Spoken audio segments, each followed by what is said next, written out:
Ես պատմելու եմ այսօր եկակղի պատմություն։ Մի օր մի փոքրիկ աղջիկ կար։ Անունը Էմիլի։ Շատ էր սիրում իր շունիկին, որի անունը Լեո էր։ Մի օր Լեոն կորավ այգում։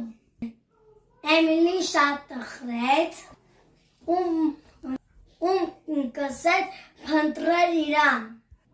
Նա բոլորին հարցրեց. տեսել եք իմ շունիկին։ Վերջում մի ծիծեռնակ ասաց. նա այստեղ է ծառի տակ։ Նա Էմիլին կտավ Լեոին ու ասաց. ուրախ եմ դու հանգիստ ես։ Այդ օրվանից նա շատ ուշադիր էր։ Հաջորդ օրը Էմիլին որոշեց Լեոյի համար մի պարան պատրաստել։ Հաջորդ օրը Էմիլին Լեոյի համար հատուկ մի բանալ պատրաստել, այլ չկորի։ Նա կապեց սիրելի կնակաթը, որի վրա գրեց Լեոն եմ, և պատկանում եմ Էմիլը։ Էմիլի ու Լեոին որոշեցին գնան այգի, նրանք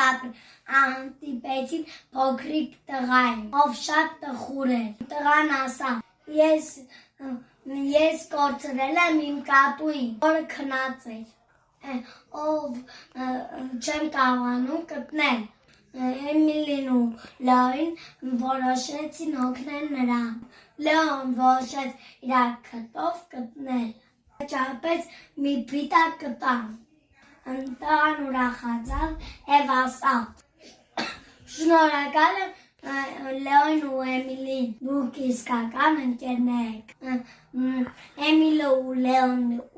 և տղան, այդ օրվանից Լեոն ու տղան Էմիլը և Թոմը միասին խաղում էին, օգնում էին ուրիշներին։ Այսպիսով պատմությունը դառնում է ուսուցողական ընկերության մասնիկը։ Ուզում եք շատ լինի, կոմենտներում պլյուս դրեք։ Պակա։